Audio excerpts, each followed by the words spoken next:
1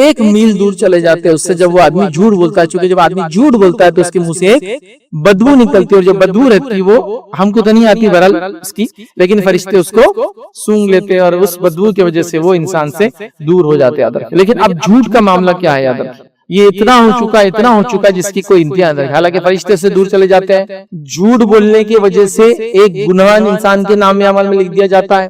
نبی اکرم صلی اللہ علیہ وسلم موجود تھے اور ایک صحابی غالباً کرم عامر تھا، ان کی والدہ وہاں موجود تھی، اور اللہ کے رسول صلی اللہ علیہ وسلم کے سامنے انہوں نے کیا کیا، ہاتھ کو بند رکھا مٹھی کو اور کہا آؤ میرے پاس میں کچھ دوں گی. بچوں کو بولتے نا آؤ میرے پاس کچھ دوں گی، تو اللہ کے رسول صلی اللہ علیہ وسلم نے کہا کیا دینے والی ہو، بلا رہی ہو نا بچے، کیا دینے والی ہو؟ تو کہ اللہ کے رسول صلی اللہ علیہ وسلم ہاتھ کھولا تو کھجور ہے، یہ دینے والی. ہاں اگر تم ایسا نہ کرتی تو ایک جھوٹ تمہارے نام پہ لکھ دیا جاتا. مطلب بچوں کو بھی آپ جھوٹ نہیں بول سکتے، آپ کچھ اور بول کے سمجھائیے. بچوں کو جھوٹ بولنا ایک دم عام بات ہے، بولتے نہیں بچوں کو جھوٹ بولا ایسا وہ اندھیرے میں جائیں گے تو بڈھا آئیں گا. کون بڈھا ہے وہ، اور کیوں آئیں گا، اور کیوں ڈراتے ہیں بچوں کو فالتو چیزوں سے بچپن سے؟ ایسا خوف جو خوف انہوں کبھی ہونا ہی نہیں چاہیے. جھوٹ بھی ہو گیا ایک دم، کون بڈھا آئیں گا اندر سے، کچھ بھی نہیں. مطلب آپ بولے جن بھوت آئیں گا، غلط بات ہے نا. کیوں ڈرا رہا ہے؟ اس سے بچوں کو اندھیرے سے ڈر پیدا ہوتا ہے. جھوٹ بولا آپ نے، یا بچے پوچھ رہے آپ سے کوئی سوال کر رہے کہ وہ بجلی کیوں کڑکتی، ارے الیکٹرک شارٹ سرکٹ ہو جاتا آسمان میں، جان دو تم کہاں چکر میں جا رہے. غلط بات کیوں بولے آپ بتائیے. اس کو کیسا ہوتا ہے، گرم ہوائیں اور ٹھنڈی ہوائیں جب ملتی ہے جس علاقے کے اندر ہے نا، تو اس کی وجہ سے وہ ٹکراؤ ہوتا ہے دونوں کے اندر، اور اس کے اندر گرمی پیدا ہوتی ہے اور اس سے بجلی کڑک کے باہر نکلتی ہے. نہیں آتا تو بولتے بیٹا میرے کو نہیں معلوم، سائنٹیفک ریزن اسکول میں جا کے ٹیچر سے پوچھ لو. جھوٹ مت بولو. یا پھر کوئی بات ہے جو فیوچر میں کرنے والے تو انشاءاللہ کے ساتھ بولو. جیسا مثال کے طور پر مجھے گاڑی چاہیے فلاں ہوگا، انشاءاللہ دیکھیں گے. اب آپ نے اللہ پہ ڈال دیا بات کی حالات رہے تو ہو جائیں گے، ٹھیک ہے. تو بہرحال جھوٹ نہیں. تو بچوں سے جھوٹ نہیں. تو اللہ کے رسول موجود تھے، صحابیہ نے ہاتھ بند کر کے بچے سے کہا کچھ دوں گی. آپ نے کہا تیرے نام ایک جھوٹ لکھ دیا تھا اگر تو کچھ نہ دیتی. اور انہوں نے کہا اللہ کے رسول صلی اللہ علیہ وسلم میرے پاس ایک کھجور ہے، تو آپ نے ان کو وہ کھجور دیا تھا. جھوٹ بولنے سے فرشتے دور چلے جاتے ہیں. جھوٹ اتنا بڑا گناہ ہے یاد رکھیں، اس کی کوئی انتہا نہیں. لیکن بڑی تعجب کی بات ہے ہم اس کو بہت معمولی لیتے ہیں. یہ بڑی عجیب بات ہے، یہ بڑی عجیب بات ہے. آپ تھوڑا سا اس پہ غور کرو. فرسٹ ورلڈ کنٹریز کے اندر، دنیا کے جو جدید ترین ممالک کہلاتے ہیں، اس کے اندر ان کے سیاستداں بھی جھوٹ نہیں بولتے ہیں. اب انداز لے، ہمارے پاس تو اس کے بغیر سیاستداں کوئی پولیٹیشین بن ہی نہیں سکتا. وہ لوگ تو جھوٹ نہیں بول سکتے، سیاستداں تک جھوٹ نہیں بولتے ہیں. اتنے مطلب پابند ہوتے، چونکہ ان کا جھوٹ پکڑا جائے گا تو وہ ذلیل محسوس کریں گا، اپنے آپ کو ذلیل محسوس کریں گا، تو بہت مطلب جس کو کہیں گے وہ ہو جائیں گا اور آپ سے معافی مانگیں گے. یہ بڑی عجیب بات ہے کہ مطلب اسلامی اصول اور ضوابط ان لوگوں نے لے لیے، انہوں نے لے لی. اتنی تعجب کی بات ہے ہمارے پاس تو ایک آدمی اپنے آپ کو مومن مطلب اعلیٰ درجے کا پتہ نہیں کیا کیا بیان کر رہا ہے. جھوٹ بولنا جائز ہے، گالی دینا جائز ہے، گھما دینا جائز ہے، کچھ بھی کر رہا ہے، بس مطلب ہر چیز اس کے لیے جائز ہو جا رہی ہے. جتنا دیندار لیول پہ جا رہا ہے اتنا زیادہ جھوٹ بول رہا ہے. گھر میں بیٹھ کے فیس بک یوز کر رہا ہے اور بول رہا ہے بزی ہے میں. جھوٹ کے ایک درجہ مطلب ہوگا، چونکہ اس سے مقام بنے گا نا. میں بار بار نہیں ملوں گا، تھوڑے دن تک بھگاتے رہوں گا تو لوگ پتہ چلیں گا میرے پاس 10 بار آئے تو میں ملتا ہوں. یہ حالت ہے یاد رکھیں. لہٰذا جھوٹ نہیں. جھوٹ بولنے سے فرشتے دور چلے جاتے ہیں. اور جھوٹ کے بارے میں کیا کہوں، آخری بات کہہ کے ختم کر رہا ہوں. شرک بھی جھوٹ کی قسم ہے. جھوٹ کا دائرہ اتنا بڑا ہے. شرک بھی جو اللہ کے ساتھ شریک کی جاتے ہیں وہ جھوٹے معبودان ہیں نا، تو شرک بھی جھوٹ کی ایک قسم ہے. اس سے آپ سمجھو جھوٹ کتنی خطرناک چیز ہے. اسی لیے حدیث میں الفاظ ہے انسان جھوٹ بولتا ہے، جھوٹ بولتا ہے، جھوٹ بولتا ہے، حتیٰ کہ اس کا نام جھوٹوں میں لکھ دیا جاتا ہے. مطلب ہمیشہ کے لیے جھوٹا ہو جاتا ہے. اب بولیں گے کہ 2-3-4 بار جھوٹ بولا، بار بار بول تو نام ہی لکھ دیا گیا. اب وہ سچوں میں نہیں سکتا. اور ایک انسان سچ بولتا ہے اور پھر سچ بولتا ہے، اسی کوشش کرتا ہے، سچوں میں اس کا نام لکھ دیا جاتا ہے ہمیشہ کے لیے. تو شرک بھی جھوٹ کی قسم ہے. تو جھوٹ کتنی خطرناک چیز ہے، اندازہ لگائیے. فرشتے اس بدبو کو سونگھ لیتے ہیں جو انسان جب جھوٹ بولتا ہے اور دور چلے جاتے ہیں. اور جھوٹ کے بارے میں آلریڈی ہم نے ایک لیکچر لے لیا. بس ایک مختصر بات بتاؤں جھوٹ کے بارے میں. ہر کوئی اس کو ذہن میں رکھے، جھوٹ کی اپنی ایک زندگی ہوتی ہے. وہ یقیناً آپ کی زندگی میں بار بار آپ کے سامنے آئیں گا، بار بار آئیں گا. آج نہیں آئیں گے. مثال دیتا ہوں، کالج لائف میں ایک جھوٹ بولا تھا. کالج لائف ختم ہو کے 25 سال ہو گئے. پھر ایک کوئی تو ملا رہے یار تم نے کالج میں بولے تھے تمہارے دادا کی زمین، اس کا کیا ہوگا؟ جھوٹ تھا. آئی پھر بات میرے سامنے. اب پھر ایک نیا جھوٹ بولتا ہوں، اس میں کیس ہو گیا، ابھی وہ ڈسپیوٹیڈ پراپرٹی بن گئی، ابھی فلاں ہو گیا. پھر جھوٹ بولا. پھر مرتے وقت کوئی تو بات آئیں گے، تم نے ایک بار بولے تھے، بار بار آئیں گا. ری اٹیسٹ کرنا پڑے گا، یا تو معافی مانگ لو گا بول کے جھوٹ بولا تھا، ختم کرو قصے کو. نہیں تو اس کی اپنی لائف ہے، یہ آپ کے سامنے بار بار آئیں گا، بار بار آگے تکلیف دیں گے. یاد رکھ کر ایسے ایسے مقامات پر آئیں گے آپ سوچیں گے کاش کہ میں نے کبھی جھوٹ نہ بولا ہوتا. سچ تھوڑا مشکل ہوتا ہے، لیکن ایک ٹائم ہی ہے نا، ایک ٹائم ہی جھٹکا جو بھی ہے ہمارا کہ آپ نے سچ بول دیا. ایک ہی بار ہے وہ جھٹکا، سامنے والے کو بھی لگا، آپ کو بھی لگا کہ یار ایسا بولتے کہ میں آیا تھا اور آپ نے سے بھی ہے، لیکن میں نے سچ بولا میں نہیں یہاں مل سکتا تھا آپ سے، وجہ کیا تھی کہ میں ایسا تھا، ہو گیا، لیکن اتنی بات کے لیے ٹھیک ہے تھوڑا سا آؤں گا، ختم ہو گیا، لیکن آپ نے جھوٹ بول دیا میں یہاں تھا وہاں تھا، اگلی بار وہ بات آ گئی، آپ تو اس دن بولے وہاں تھے، اور اب کیا بولوں کہاں تھا، پھر اس کو بول رہے کہ تو بول کہ میں وہاں تھا، تو وہ بھی جھوٹ بول رہا کہ جھوٹ کی اپنی زندگی چالو ہو جاتی، تو جھوٹ زندگی میں یاد رکھو وہ سامنے آئیں گا، فرشتوں کو آپ سے دور کر دیں گا، رحمت کو اللہ کی دور کر دیں گا، جھوٹے انسان کے بہت برا حال ہوتا ہے، یاد رکھیے دنیا میں بھی ایک بہت بری زندگی جیتا ہے جھوٹا، آخرت میں بھی بری زندگی جیتا ہے، اور اگر جھوٹ کچھ اور چیزوں کے ساتھ کمبینیشن میں مل جائے تو وہ پکا منافق بھی ہو جاتا ہے، چونکہ منافق کے لیے جو پرلے درجے کا ہوتا ہے، جو 4 چیزیں جس سے وہ مل کر پکا منافق ہو جاتا ہے، اس میں پہلی چیز ہے اذا حدث کذب، جب بات کرتا ہے تو جھوٹ بولتا ہے، جب امانت رکھی جاتی ہے خیانت کرتا ہے، جب لڑائی جھگڑا تو گالی گلوچ کرتا ہے، تو یہ چیزیں مل جائیں گی تو آپ پکے منافق کا انگریڈینٹ، فرسٹ انگریڈینٹ یہ ہے کہ انسان جھوٹ بولتا ہے، اور شرک بھی جھوٹ کی قسمت، تو لہٰذا ہمیں ان چیزوں سے بچنا چاہیے۔ یہ چند اعمال تھے، میں سمجھتا ہوں 5 اعمال ہم نے دیکھے جن اعمال سے ہم بچے تاکہ رحمت کے فرشتے ہم سے دور نہ ہو اور اللہ رب العزت کے رحمتیں ہم پر آتی رہے۔ اس کے فرشتے چونکہ وہ فرشتے لاتے ہیں اللہ کی رحمت کو، یہ اس کا طریقہ کار ہے، یاد رکھیے، لہٰذا یہ تمام چیزیں ہوتی رہے، تو ہم اس کے لیے خاص خیال رکھیے ایسے کوئی عمل نہ کرے۔ اللہ رب العزت نے موقع آنے والے جو ہفتوں میں وہ چیزیں رکھوں جس سے فرشتے آتے ہیں، ابھی تو جاتے والا میں نے جلدی اس لیے رکھ دیا کہ کم ٹائم میں ایک ہی لیکچر میں ہو گیا، ہم جاتے کن چیزوں سے ہم نے دیکھ لیا، آنے والے دیکھیں گے الحمدللہ قرآن و سنت کے اندر تقریباً 40 سے 60 کے قریب ایسی چیزیں جن کی وجہ سے فرشتے ہم سے قریب آتے ہیں، تو کیوں نہ ان چیزوں کو بھی ہم دیکھیں تاکہ ہم فرشتوں کو ہم اپنے نزدیک رکھیں اور اس سے ہمارے فائدے ہو۔ اسی پہ اپنی بات کو میں ختم کروں گا۔ اللہ رب العزت سے دعا ہے کہ اللہ سبحانہ تعالیٰ ہم تمام کو ہر اس کام سے ہماری حفاظت کرے جس کام کو ناپسند کرتا ہے اور جس کام سے فرشتے ہم سے دور ہو جاتے ہیں۔ اللہ رب العزت ہم سے وہ کام لے، ان چیزوں میں ہمیں جو ہے آگے بڑھائے جس کام کے ذریعے اس کی رحمت اور اس کی برکتیں ہم تک بہرحال آتی ہے۔ اللہ رب العزت ایسے کام اگر ہم سے ہوئے تو